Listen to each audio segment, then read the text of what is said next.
Hello everyone. Acid base and salt chapter में हम लोगों ने एसिड्स और बेसिस के बारे में पढ़ रखा है। आज हम लोग पढ़ेंगे सॉल्ट्स के बारे में। तो हेडिंग लगाएंगे salts.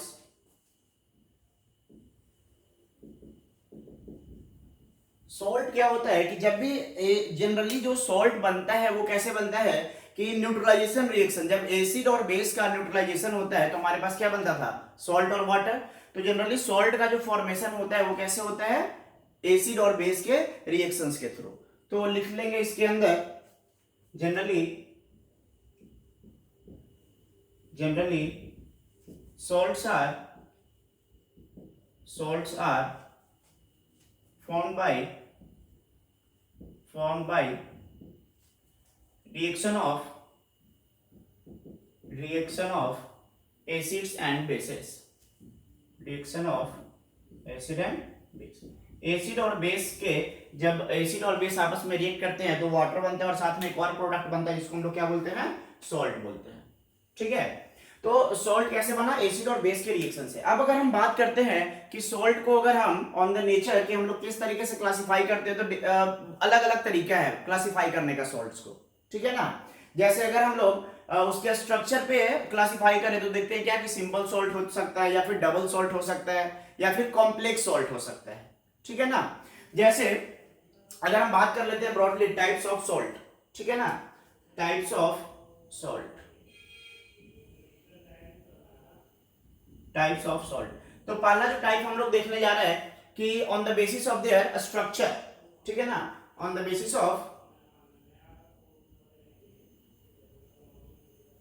Basis of its structure, और बेटर टू राइट, जब आप हायर क्लासेस में जाओगे, क्लास 12th में जाओगे तो वहां पे आपको पढ़ने को मिलेगा कि ऑन द बेसिस ऑफ कि अगर उसको वाटर में हम लोग डिसॉल्व कराते हैं तो किस तरीके के हमें आयंस मिलता है उसके according.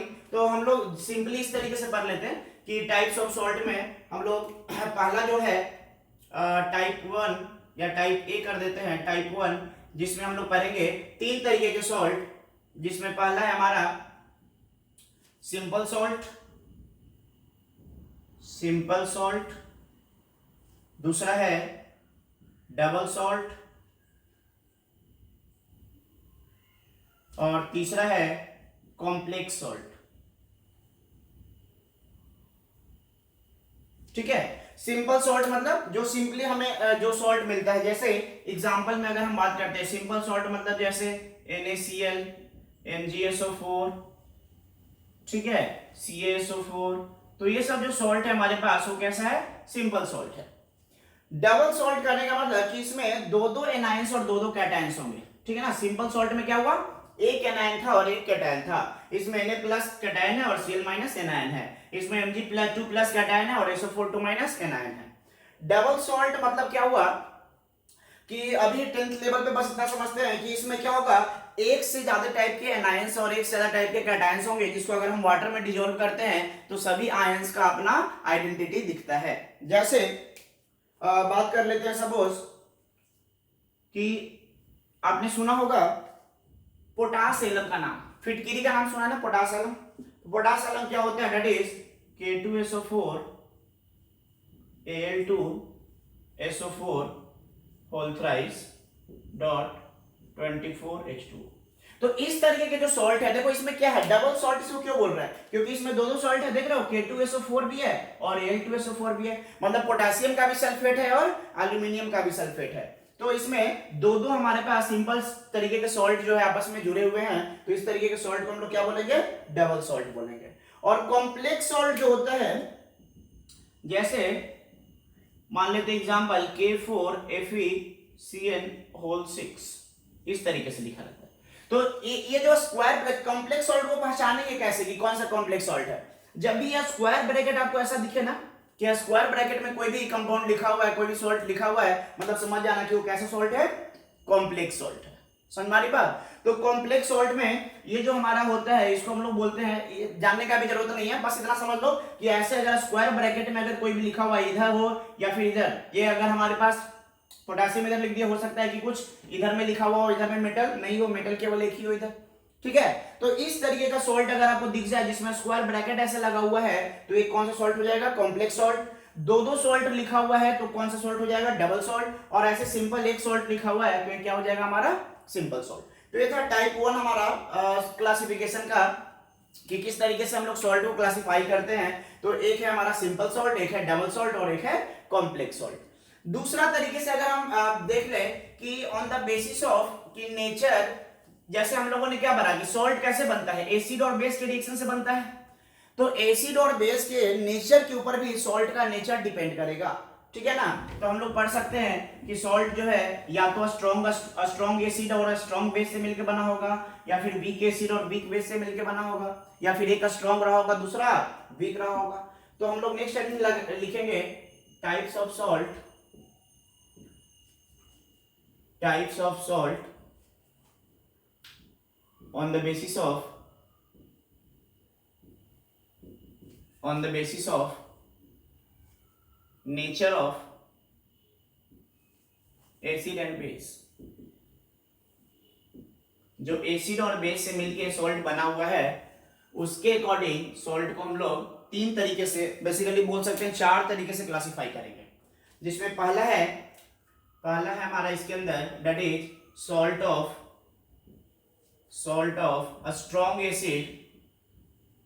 a strong acid and a strong base। salt of a strong acid and a strong base। a strong acid और a strong base का सॉल्ट मतलब क्या होगा कि वैसा सॉल्ट जो कैसे बना होगा, जब रिएक्शन हुआ होगा एसिड और बेस का तो उसमें एसिड भी हमारा क्या रहा होगा, स्ट्रॉन्ग रहा होगा, और बेस भी क्या रहा होगा, स्ट्रॉन्ग रहा होगा। जैसे एग्जांपल, जैसे मान लो कोई एक स्ट्रॉन्ग एसिड ले लो, सपोज HCl ले लिया या H2SO4 ले लिया, ठीक है। स्ट्रॉन्ग बेस ले लो, मान लो NaOH ले लिया, ठीक है। तो अब जो रिएक्शन होगा तो क्या बनेगा, सॉल्ट बनेगा। कौन सा सॉल्ट बनेगा, Na2SO4, सोडियम सल्फेट बन जाएगा, Na2SO4 और साथ में बन जाएगा H2O। बैलेंस कर लो इसको, 2NaOH कर दो, ठीक है। अब देखो 2NaOH करोगे तो यहाँ पे 2H2O कर दो। देखो अब क्या होगा इसमें कि ये जो हमारा सॉल्ट हुआ, ये जो हमारा सॉल्ट बना है, ये कैसा सॉल्ट है, ये हमारा कैसा सॉल्ट है, salt of a strong acid and a strong base. अब इस तरीके का जो सॉल्ट होता है स्ट्रॉन्ग एसिड और स्ट्रॉन्ग बेस का, अगर इसका हम पीएच के बारे में बात कर ले तो इस तरीके के सॉल्ट का पीएच हमेशा 7 होगा and this type of salt are neutral. कैसे सॉल्ट होता है ये, न्यूट्रल सॉल्ट होता है, ठीक है। और न्यूट्रल सॉल्ट होगा तो पीएच कितना होगा, 7 होगा। तो एसिड और बेस के नेचर के ऊपर पहला टाइप का सॉल्ट कौन सा दिखा, स्ट्रॉन्ग एसिड और स्ट्रॉन्ग बेस का सॉल्ट, जो कि नेचर वाइज कैसा होगा, न्यूट्रल होगा, और इसका पीएच कितना होगा, 7 होगा। एग्जांपल, कोई भी स्ट्रॉन्ग एसिड स्ट्रॉन्ग बेस लेकर के हम लोग सॉल्ट बना सकते हैं, ठीक है। दूसरा जो टाइप ऑफ सॉल्ट है इस बेसिस के ऊपर, दैट इज कि हमने क्या किया, एसिड को स्ट्रॉन्ग रखा है लेकिन बेस को कैसा कर दिए, वीक कर दिए। तो दूसरा है salt of a strong acid and weak base। salt of a strong acid and weak base मतलब क्या हुआ, हमारा एसिड कैसा रहेगा, स्ट्रॉन्ग रहेगा, और बेस कैसा रहेगा, वीक रहेगा। तो बताओ इसमें जो नेचर ऑफ सॉल्ट होगा, नेचर ऑफ सॉल्ट कैसा होगा, एसिडिक होगा, बेसिक होगा, या फिर न्यूट्रल होगा। Nature of salt, strong acid है और बेस वीक है, किसका प्रॉपर्टी दिखेगा, एसिड का प्रॉपर्टी दिखेगा। तो नेचर ऑफ सॉल्ट कैसा हो जाएगा, एसिडिक। इसका पीएच कितना हो जाएगा, लेस देन 7। इस तरीके के सॉल्ट का पीएच कितना होगा, लेस देन 7। एग्जांपल देख लो इस तरीके का सॉल्ट का। एग्जांपल, स्ट्रॉन्ग एसिड लो और बेस वीक लो। स्ट्रॉन्ग एसिड मतलब सपोज करो कि H2SO4 ले लिए, और वीक बेस मतलब सपोज करो अमोनियम हाइड्रोक्साइड ले लिए। समझ में आ रही बात, तो क्या बन जाएगा हमारे पास, ammonium sulphate NH4 whole twice SO4। इसके अलावा अमोनियम क्लोराइड NH4Cl। इस तरीके के जो सॉल्ट्स होंगे वो कैसा सॉल्ट होगा, that is called as acidic salt. इस तरीके के सॉल्ट को हम लोग कैसा सॉल्ट बोलेंगे, एसिडिक सॉल्ट बोलेंगे। समझ में आ गई बात ना। स्ट्रॉन्ग एसिड और वीक बेस का जो सॉल्ट होगा that is acidic salt. Examples याद रखें। नेक्स्ट है थर्ड वन, सॉल्ट ऑफ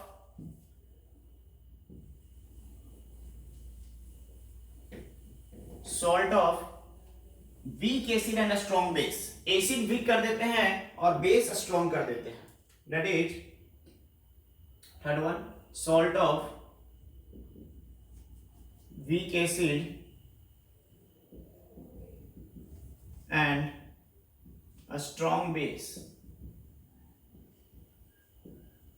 बताओ इस तरीके का सॉल्ट का नेचर कैसा होगा, इस तरीके का सॉल्ट का नेचर कैसा होगा, एसिड वाला दिखेगा या बेस वाला दिखेगा, बेस वाला दिखेगा। तो इसको हम लोग बेसिक सॉल्ट भी बोलते हैं। क्या बोलते हैं? Basic salt. बताओ इसका नेचर कैसा हो गया, इस सॉल्ट का नेचर कैसा हो गया, बेसिक। पीएच कितना हो जाएगा, 7 से ज्यादा, 7 से कम, 7 से ज्यादा। एग्जाम्पल बताओ इस तरीके के सॉल्ट का। एसिड वीक लो, जैसे एसिडिक एसिड है, वीक ले लिए। बेस स्ट्रॉन्ग लो, जैसे NaOH है, क्या बन जाएगा, सोडियम एसीटेट, CH3COONA। ठीक है। इसके अलावा पोटेशियम एसीटेट, CH3COOK।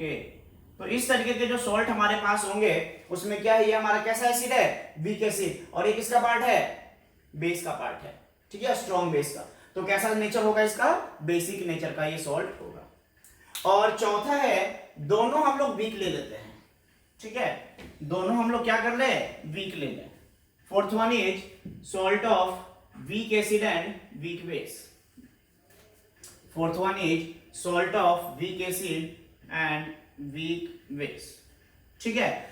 अब बताओ कि इस तरीके के नेचर, इस तरीके का जो सॉल्ट होगा, एसिड भी वीक है और बेस भी वीक है, तो इसका नेचर कैसा होगा बताओ। क्या लग रहा है देखने में कि न्यूट्रल होना चाहिए, इसका नेचर न्यूट्रल होना चाहिए। देखने में लग रहा है कि ये भी वीक है और ये भी वीक है, लेकिन ऐसा नहीं होता है। ये न्यूट्रल भी हो सकता है, एसिडिक भी हो सकता है और बेसिक भी हो सकता है। It depends on the nature of weak acid and weak base. वो डिपेंड करता है कि वीक एसिड और वीक बेस आपने कौन सा लिया है, उसके ऊपर डिपेंड करेगा। और इसका पीएच जो है 7 भी हो सकता है, 7 से कम भी हो सकता है और 7 से ज्यादा भी हो सकता है। तो नेचर हम लोग लिख सकते हैं मे बी एसिडिक, बेसिक और न्यूट्रल। किस बात पर डिपेंड करेगा, इट डिपेंड्स ऑन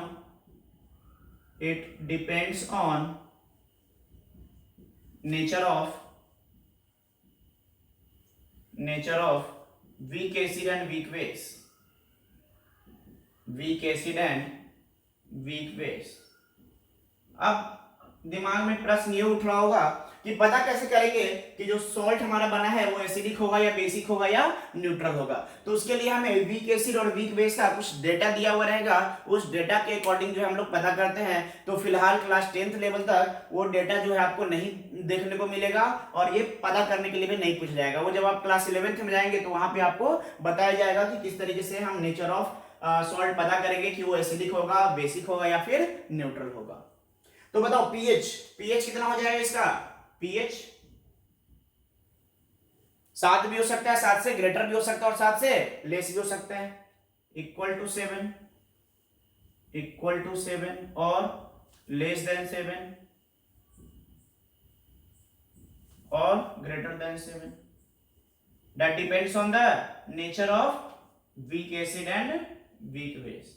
तो ये पीएच इसका 7 भी हो सकता है, 7 से बड़ा भी हो सकता है और 7 से छोटा भी हो सकता है। एग्जाम्पल बताइए, दोनों वीक लो। जैसे वीक बेस में हमने ले लिया अमोनियम हाइड्रोक्साइड और वीक एसिड में ले लिया एसिटिक एसिड। तो बताओ कौन सा सॉल्ट बन जाएगा, अमोनियम एसीटेट, CH3COONH4। ठीक है, तो ये इसका हमारा एग्जाम्पल हो जाएगा। अच्छा एक चीज और आपको बता दें, आपने कभी नाम सुना होगा बफर सॉल्यूशन का। बफर सॉल्यूशन क्या होता है, बफर सॉल्यूशन एक ऐसा सॉल्यूशन होता है जो पीएच के चेंज को रेसिस्ट करता है। मतलब स्मॉल अमाउंट ऑफ एसिड या स्मॉल अमाउंट ऑफ बेस या स्मॉल अमाउंट ऑफ वाटर अगर मिलाते हैं उस सॉल्यूशन के अंदर तो पीएच को चेंज होने नहीं देता है। तो ये जो हमारा वीक एसिड और वीक बेस का जो सॉल्ट है ना, it acts as a buffer solution. इसको अगर पानी में डिसॉल्व कर दोगे तो ये जो सॉल्यूशन बनेगा वो कैसा बिहेव करेगा, एक बफर सॉल्यूशन की तरह बिहेव करेगा। मतलब इसके पानी के सॉल्यूशन में अगर थोड़ा सा एसिड या थोड़ा सा बेस या थोड़ा सा पानी और मिला तो पीएच में कोई खास फर्क नहीं आएगा। ठीक है, तो ये था हमारे पास टाइप्स ऑफ सॉल्ट कि 2 तरीके से हम लोगों ने क्लासिफाई किया। एक तो बेसिस ऑफ स्ट्रक्चर, कि किस तरीके से उसका स्ट्रक्चर होता है, सिंपल, डबल सॉल्ट और कॉम्प्लेक्स सॉल्ट। और दूसरा हम लोगों ने देखा कि on the basis of nature of acid and base, कि एसिड और बेस का अगर नेचर चेंज करते हैं तो सॉल्ट का नेचर भी क्या होता है, चेंज करता है। ठीक है, नेक्स्ट अब हम लोग कुछ इंपॉर्टेंट सॉल्ट्स के बारे में पढ़ेंगे, जिसमें सबसे इंपॉर्टेंट सॉल्ट है सोडियम क्लोराइड, जो हमारा टेबल सॉल्ट है, कॉमन सॉल्ट जिसको बोलते हैं। तो लिखेंगे, हेडिंग लगाएंगे, सम इंपॉर्टेंट सॉल्ट्स।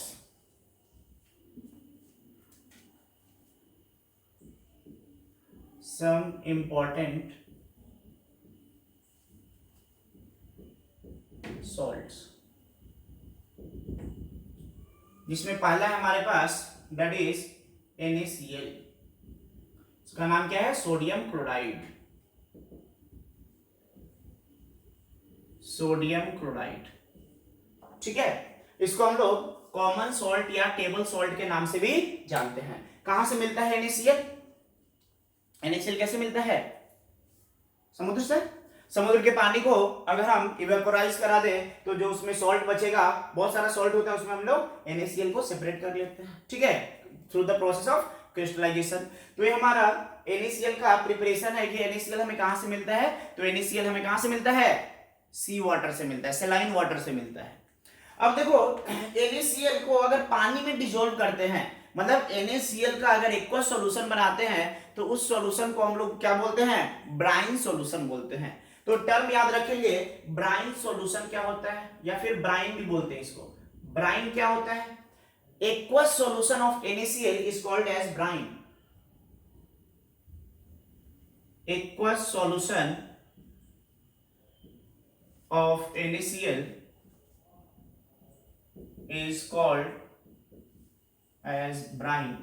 ठीक है, तो ब्राइन समझ में आ गया क्या होता है, कि नमक लो NaCl, उसमें थोड़ा सा पानी मिला दो तो जो सॉल्यूशन बनेगा उसी सॉल्यूशन को हम लोग क्या बोल रहे हैं, ब्राइन बोल रहे हैं। तो हम लोग बात करने जा रहे हैं कि इलेक्ट्रोलाइसिस कराने जा रहे हैं हम लोग किसका, ब्राइन का। मतलब ब्राइन सॉल्यूशन जो हमने लिया है उसका इलेक्ट्रोलाइसिस कराने जा रहे हैं। इलेक्ट्रोलाइसिस करने का मतलब क्या है, उससे हम लोग क्या करेंगे, इलेक्ट्रिसिटी पास करेंगे, मतलब करंट पास करेंगे। ठीक है, तो हम लोग करने जा रहे हैं इलेक्ट्रोलाइसिस ऑफ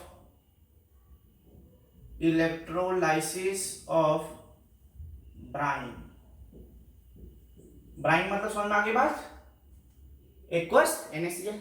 तो देखो हम लोग क्या करते हैं, जैसे हमने क्या किया कि एक बीकर ले लिया, इसके अंदर क्या रख दिया, एक्वस NaCl रख दिया।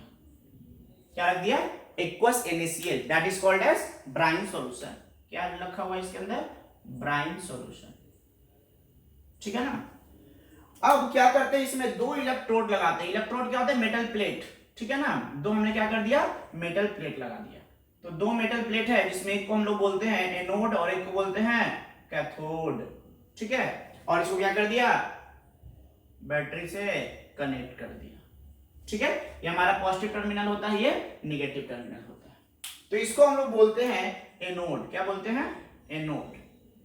और इसको हम लोग क्या बोलते हैं, कैथोड। ठीक है, और इसके अंदर क्या था, ब्राइन सॉल्यूशन था। तो क्या होता है कि जब ब्राइन सॉल्यूशन में ऐसे इलेक्ट्रिसिटी पास कराते हैं तो क्या देखने को मिलता है कि जो एनोड है यहां से क्लोरीन गैस बाहर हो रहा होता है। एनोड पे कौन सा गैस बाहर निकलता है, क्लोरीन गैस बाहर निकलता है। कैथोड पे कौन सा गैस बाहर निकलता है, यहाँ पे हाइड्रोजन गैस बाहर निकलता है। समझ में आ रही बात। और सॉल्यूशन में क्या बचा हुआ रह जाता है, सॉल्यूशन में बचा हुआ रह जाता है NaOH। मतलब अगर हम बात करें कि हमारे पास NaCl प्लस H2O, इसको अगर हम लोग इलेक्ट्रोलाइसिस कराते हैं तो हमारे पास क्या मिलता है, हमारे पास मिलता है Cl2, साथ में मिलता है H2 और साथ में मिलता है NaOH। NaOH कहां रह जाएगा, सॉल्यूशन के अंदर रह जाएगा। समझ में आ रही बात। इसको बैलेंस कर लो, 2 कर लो, Na और ये बैलेंस हो गया। और कितना हो गया, ये NaOH 2, तो इसको 2 कर दो। ठीक है, तो ये 2 हो गया, इसको भी 2। ठीक है, अब देखो यहाँ पे ये जो हमारा मिलता है ये कहां पे मिलता है, ये ध्यान रखना है। पूछेगा क्वेश्चन क्या कि क्लोरीन कहां मिलता है, एनोड पे। हाइड्रोजन कहाँ मिलता है? कैथोड पे। और सॉल्यूशन में क्या बचा हुआ रह जाएगा? यहाँ पे सॉल्यूशन में क्या बचा हुआ रह जाएगा? NaOH बचा हुआ रह जाएगा। समझ में आ गई बात? तो ये है हमारा इलेक्ट्रोलाइसिस ऑफ ब्राइन सॉल्यूशन, और इस प्रोसेस को हम लोग बोलते हैं क्लोर अल्कली प्रोसेस। क्या बोलते हैं? क्लोर अल्कली प्रोसेस।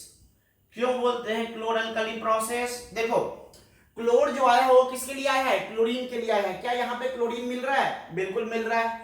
अल्कली किसके लिए आया है? NaOH के लिए आया है। क्या यहाँ पे सॉल्यूशन में फाइनली हमारे पास क्या बचा हुआ रह जाएगा? NaOH बचा हुआ रह जाएगा। तो क्या हमें NaOH मिल रहा है सॉल्यूशन में? बिल्कुल मिल रहा है। इसलिए इस प्रोसेस का नाम क्या है? क्लोर अल्कली प्रोसेस। समझ में आ गई बात? तो क्लोर अल्कली प्रोसेस आपसे पूछा जा सकता है क्वेश्चंस में कि क्या होता है, तो it is nothing but electrolysis of Bryan, जिसमें हमें एनोड पे मिलता है क्लोरीन गैस, कैथोड पे मिलता है हाइड्रोजन गैस, और सॉल्यूशन में क्या बचा हुआ रह जाता है? NaOH का सॉल्यूशन बचा हुआ रह जाता है। और इस वजह से इस प्रोसेस का नाम क्या है? क्लोर अल्कली प्रोसेस। ठीक है। अब देखो यहाँ पे जो ये क्लोरीन मिला है और ये जो NaOH मिला है, this are very important chemicals for the synthesis of some other chemicals, है ना। तो ये जो केमिकल है ये स्टार्टिंग मटेरियल के रूप में बहुत ही इंपॉर्टेंट केमिकल्स है, जिससे हम लोग क्या कर सकते हैं? अलग अलग तरीके के डिफरेंट केमिकल कंपाउंड्स बना सकते हैं। ठीक है ना। तो नेक्स्ट ये जो हो गया हमारे पास NaCl के बारे में। नेक्स्ट हम लोग पढ़ेंगे ब्लीचिंग पाउडर के बारे में। हेडिंग लगाओ ब्लीचिंग पाउडर।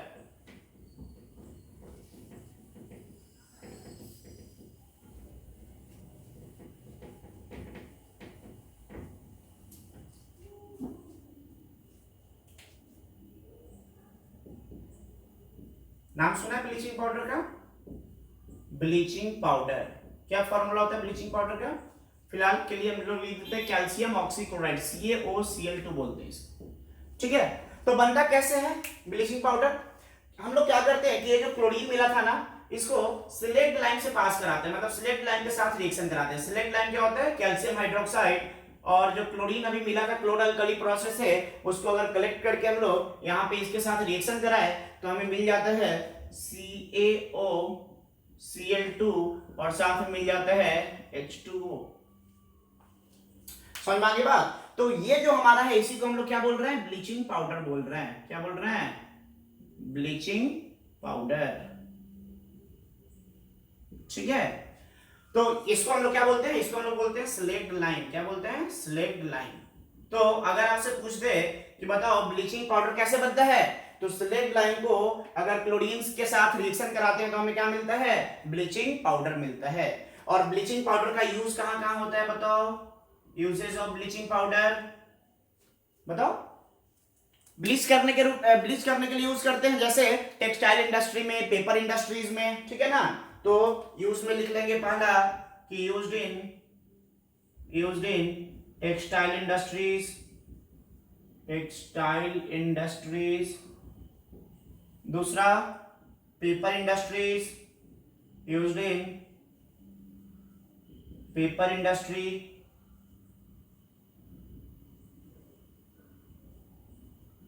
इसके अलावा एक बहुत अच्छा ऑक्सीडाइजिंग एजेंट के रूप में भी काम करता है। ठीक है ना। Act as used for oxidising agent, है ना। तो it act as good oxidising agent, एक अच्छा ऑक्सीडाइजिंग एजेंट के रूप में भी काम करता है। इसके अलावा वाटर, ड्रिंकिंग वाटर के प्यूरिफिकेशन में भी हम लोग क्या करते हैं? ब्लीचिंग पाउडर डालते हैं ना। इन प्यूरिफिकेशन ऑफ ड्रिंकिंग वाटर, तो ड्रिंकिंग वाटर को प्यूरिफाई करने में भी इसका हम लोग यूज करते हैं। तो इस तरीके के जो भी हम लोग सॉल्ट पढ़ रहे हैं उसमें ध्यान देना है कि उसका यूजेस कहां कहां है, ये पूछ सकता है क्वेश्चंस में। तो ब्लीचिंग पाउडर का यूज कहां कहां होता है? टेक्सटाइल इंडस्ट्रीज में, पेपर इंडस्ट्रीज में। इसके अलावा ऑक्सीडाइजिंग एजेंट के रूप में बहुत सारे केमिकल्स इंडस्ट्री में यूज कर सकते हैं। इसके अलावा ड्रिंकिंग वाटर के प्यूरिफिकेशन में भी यूज करते हैं। तो ये था हमारे पास ब्लीचिंग पाउडर। नेक्स्ट हम लोग पढ़ेंगे that is called as sodium hydrogen carbonate या सोडियम बाइकार्बोनेट, जिसको बेकिंग पाउडर के नाम से भी जानते हैं। ठीक है ना। या फिर बेकिंग सोडा जिसको बोलते हैं। तो next one is baking soda. Baking soda क्या होता है फॉर्मूला बेकिंग सोडा का? Sodium bicarbonate NaHCO3। ठीक है, इसको हम लोग बोलते हैं सोडियम बाइकार्बोनेट या sodium hydrogen carbonate, baking soda के नाम से जाना जाता है। तो इसको हम लोग प्रिपेयर कैसे करते हैं? तो प्रिपेयर करने के लिए एक प्रोसेस है जिसका नाम है सोल्वे प्रोसेस। ठीक है, इसका प्रिपरेशन देखेंगे, preparation bye Solvay process. Process का नाम याद रखेंगे, कभी कभी पूछ सकते हैं कि कौन सा प्रोसेस है ये? Solvay process. Solvay is the name of scientist, उन्हीं के नाम पे ये प्रोसेस का नाम दिया हुआ है। कौन सा प्रोसेस है ये? Solvay process. देखो सोल्वे प्रोसेस में क्या होता है, सबसे पहला कि हमारे पास जो अमोनिया होता है NH3, इसको क्या बोलते हैं? अमोनिया। अमोनिया को रिएक्शन कराते हैं किसके साथ? अमोनिया को वाटर में डिजोल्व कर देते हैं और रिएक्शन कराते हैं इसको किसके साथ? CO2 के साथ। ठीक है, तो हमारे पास क्या मिलता है? अमोनियम कार्बोनेट मिलता है। क्या मिलता है? Ammonium carbonate NH4CO3, NH4 whole twice CO3। क्या मिला? Ammonium carbonate. अब इस अमोनियम कार्बोनेट को, अमोनियम कार्बोनेट, ठीक है, इस अमोनियम कार्बोनेट को और एक्सेस ऑफ CO2 के साथ अगर रिएक्शन कराते हैं तो क्या मिलता है? अमोनियम बाइकार्बोनेट मिलता है। ठीक है ना, ये इस अमोनियम कार्बोनेट को NH4 whole twice CO3 को अगर एक्सेस ऑफ H2O CO2 के साथ रिएक्शन कराते हैं तो हमें क्या मिलता है? Ammonium bicarbonate NH4HCO3। इसको हम लोग क्या बोलते हैं? Ammonium bicarbonate. Ammonium hydrogen carbonate के नाम से भी जानते हैं इसको, हाइड्रोजन कार्बोनेट या बाइकार्बोनेट, एक ही चीज है, हाइड्रोजन कार्बोनेट। ठीक है, अब इस अमोनियम हाइड्रोजन कार्बोनेट का रिएक्शन किसके साथ कराते हैं? सोडियम के साथ। ठीक है ना, तो सोडियम के साथ NaCl जो हमारे पास NaCl जो सॉल्ट था उसके साथ रिएक्शन कराते हैं। तो इस NH4HCO3 को हम लोग किसके साथ रिएक्शन कराते हैं? NaCl के साथ रिएक्शन कराते हैं। तो NaCl के साथ रिएक्शन कराते हैं तो क्या बन जाता है? ये हमारे पास बन जाता है NaHCO3 और साथ में बन जाता है NH4Cl। समझ मारी बात? अब क्या होता है कि यहां से इसको हम लोग क्या कर लेते हैं? सेपरेट कर लेते हैं, और यही हमारा क्या है? यही हमारा क्या है? बेकिंग सोडा है। समझ मारी बात? इसको हम लोग सेपरेट कर लेंगे, दो प्रोडक्ट बनाए, इसको हम लोग सेपरेट कर लेंगे, that we will get the baking soda. और ये जो प्रोसेस है, इस प्रोसेस को हम लोग क्या बोलते हैं? Solvay process. किसका प्रिपरेशन के लिए? सोडियम बाइकार्बोनेट या sodium hydrogen carbonate, which is also called as baking soda. Clear है? तो ये हमारा बेकिंग सोडा बनाने का तरीका हो गया। इसका यूजेस कहां कहां पे है? बेकिंग सोडा का यूजेस पता होगा आपको, है ना, खाना बनाने में। जैसे एक होता है बेकिंग पाउडर, है ना, तो बेकिंग पाउडर बनाने में हम लोग यूज करते हैं। बेकिंग पाउडर क्या होता है? बेकिंग पाउडर बनाने में यूज करते हैं। इसका यूजेस में बेकिंग पाउडर, बेकिंग पाउडर क्या होता है कि जो हमारे पास बेकिंग सोडा है ना, बेकिंग सोडा में कुछ माइल्ड एडिबल एसिड मिला देते हैं, मतलब कुछ खाने लायक एसिड मिला देते हैं, जैसे टार्टरिक एसिड हो गया, ऑक्जेलिक एसिड हो गया, ये सब एसिड अगर मिला दे बेकिंग सोडा के अंदर तो जो कॉम्बिनेशन बनता है वो उसको हम लोग क्या बोलते हैं? Baking powder. ठीक है ना, तो बेकिंग पाउडर क्या है? It is baking soda plus mild edible acid. ठीक है, तो इसको हम लोग क्या बोलते हैं? Baking powder. तो baking powder POWDER, baking powder. तो बेकिंग पाउडर क्या है? Baking powder is combination of baking soda plus mild edible acid. Mild edible acid जैसे एग्जांपल इज टार्टरिक एसिड, है ना, टार्टरिक एसिड मिला दो, ऑक्जेलिक एसिड मिला दो। तो टार्टरिक एसिड और बेकिंग सोडा को अगर मिला दिए तो हमारे पास क्या बन जाएगा? हमारे पास बन जाएगा बेकिंग पाउडर। और बेकिंग पाउडर का कहां पे यूज करते हैं? केक बनाने में, या फिर जो हमारे पास ब्रेड आता है, जो पाव रोटी जिसको बोलते हैं, पाव रोटी बनाने में, केक बनाने में इसका हम लोग यूज करते हैं, इडली बनाने में। तो जो भी पफी मटेरियल होता है ना, जो पफी सब्सटेंस जो हमारे पास खाने वाला होता है, उसको बनाने में हम लोग क्या यूज करते हैं, बेकिंग पाउडर। समझ में आ रही बात। तो वो जो सॉफ्टनेस जो आता है खाने में, जैसे केक है तो केक में जो सॉफ्टनेस आता है, क्यों आता है, देखो कि ये जो हमारे पास सोडियम बाइकार्बोनेट है ना, इस सोडियम बाइकार्बोनेट को जब हीट करते हैं तो एक गैस निकलता है, CO2 गैस, और वो गैस के रूप में क्या होता है, वो ट्रैप हो जाता है पोर्स के रूप में, और इस वजह से पोर्स के रूप में ट्रैप होने से खाना कैसा हो जाता है, या केक कैसा हो जाता है, स्पॉन्जी हो जाता है। समझ में आ रही बात। तो देखो रिएक्शन क्या होता है, ये हम लोग सब कार्बोनेट वाला पढ़ेंगे तो वहां पे भी ये रिएक्शन आ जाएगा। तो यूजेस में समझ में आ गया। पहला यूज क्या है, बेकिंग पाउडर बनाने में। बेकिंग पाउडर क्या है, ये जो बेकिंग सोडा है इसमें कुछ माइल्ड एडिबल एसिड मिला देते हैं, जैसे टार्टरिक एसिड, तो हमारे पास क्या बन जाता है, बेकिंग पाउडर। इसके अलावा और क्या यूज है, इसके अलावा इसका और यूज क्या है, जैसे जो फायर एक्सटिंग्विशर होता है, सोडा एसिड फायर एक्सटिंग्विशर, उसमें कौन सा सॉल्ट यूज करते हैं, यही सॉल्ट यूज करते हैं, NaHCO3। क्यों यूज करते हैं बताओ, ये हम लोगों ने पढ़ा था केमिकल प्रॉपर्टीज ऑफ एसिड के अंदर कि अगर कोई भी एसिड मेटल बाइकार्बोनेट के साथ रिएक्शन करता है तो क्या प्रोडक्ट बनता है, कोई भी एसिड अगर मेटल बाइकार्बोनेट के साथ रिएक्शन करता है तो क्या प्रोडक्ट बनता है, CO2 H2O और सॉल्ट बनता है। तो CO2 और H2O बनेगा। बताओ CO2 को हम लोग फायर को एक्सटिंग्विश करने के लिए यूज कर सकते हैं या नहीं कर सकते हैं, बिल्कुल कर सकते हैं। इसलिए इसका यूज हम लोग कहां पे करते हैं, जो फायर एक्सटिंग्विशर होता है ना, सोडा एसिड वाला फायर एक्सटिंग्विशर, सारे फायर एक्सटिंग्विशर में नहीं, अलग अलग तरीके के फायर एक्सटिंग्विशर होते हैं। तो जो सोडा एसिड फायर एक्सटिंग्विशर होता है उसमें हम लोग किसका यूज करते हैं, सोडियम बाइकार्बोनेट का यूज करते हैं। ठीक है, तो ये इसका बेसिक यूज है कि सोडियम बाइकार्बोनेट हम लोग कहां कहां यूज करेंगे, तो ध्यान रखेंगे। नेक्स्ट है वॉशिंग सोडा।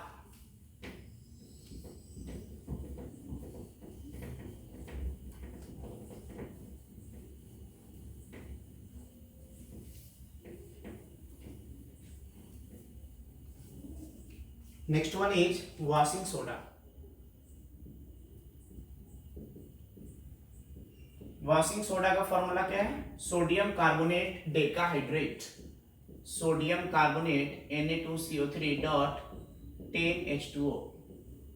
ये जो 10H2O लिखा हुआ है ना, इसका मतलब क्या है, इसका मतलब है, इसको हम लोग बोलते हैं वाटर ऑफ क्रिस्टलाइजेशन। क्या बोलते हैं, वाटर ऑफ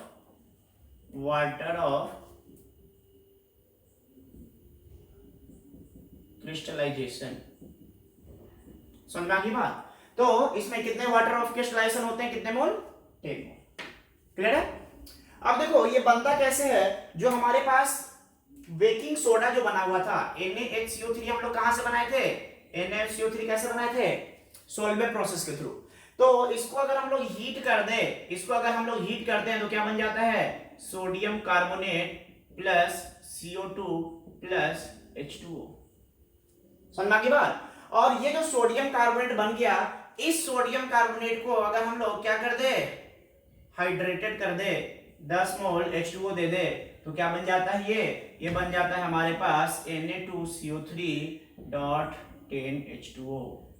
समझ में आ रही बात। और इसी को हम लोग क्या बोलते हैं, वॉशिंग सोडा।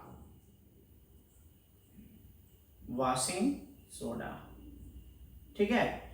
तो वॉशिंग सोडा का यूज कहां कहां पे करते हैं बताओ, यूज कहां कहां पे करते हैं, नाम से क्लियर है, वॉशिंग सोडा है तो क्या कपड़ा धोने के काम में यूज कर सकते हैं, क्लीनिंग पर्पस के लिए यूज कर सकते हैं। तो यूजेज में क्या हो गया, पहला for cleaning purpose,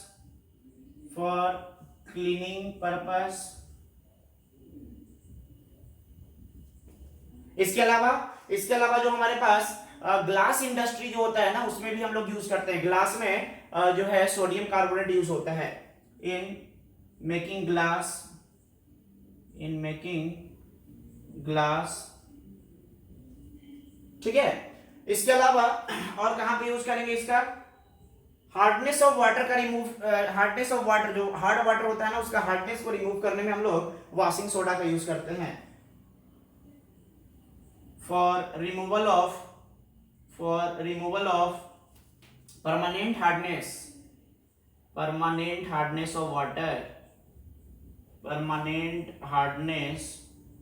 of water का परमानेंट हार्डनेस रिमूव करने में भी हम लोग क्या यूज करते हैं, वॉशिंग सोडा का यूज करते हैं। तो ये सब यूजेज है, यूजेज ध्यान रखेंगे।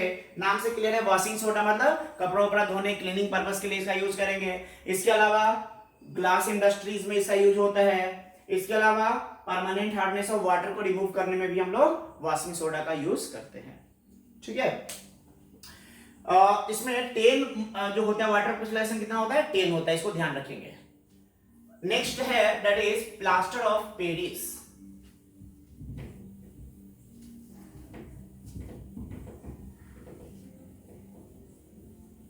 नेक्स्ट लिखेंगे plaster of Paris.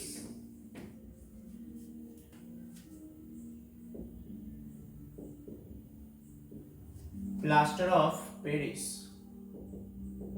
Plaster of Paris क्या होता है, this is calcium sulphate hemihydrate, hemihydrate half H2O। ठीक है, तो this is calcium sulphate hemihydrate, क्या नाम है इसका, calcium sulphate, calcium sulphate hemihydrate, hemihydrate, hemi मतलब आधा। ठीक है, तो यहां पे वाटर क्रिस्टलाइजेशन कितना है, हाफ मॉलिक्यूल है। अब बताओ क्या नंबर ऑफ मॉलिक्यूल कभी भी फ्रैक्शन में होता है क्या, नहीं होता है, कभी फ्रैक्शन में नहीं होता, हो सकता है नंबर ऑफ मॉलिक्यूल्स। तो ये हाफ कहने का मतलब क्या है, हाफ कहने का मतलब यहां पे ये है कि हाफ कहने का मतलब ये है यहां पे कि 2 molecules of calcium sulfate shares 1 molecule of water, 1 molecule of water।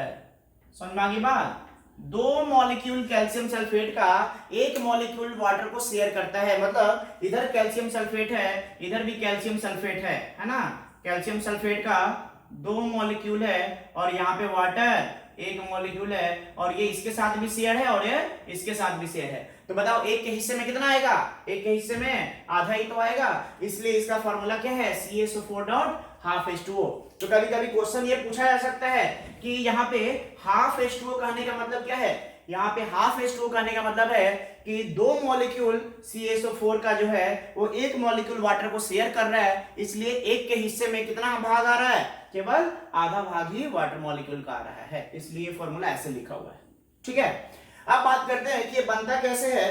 तो ये बनता है जिप्सम को हीट करके। जिप्सम क्या होता है, calcium sulphate decahydrate 2H2O, sorry dihydrate, calcium sulphate CaSO4.2H2O, इसको हम लोग बोलते हैं जिप्सम। क्या बोलते हैं, जिप्सम।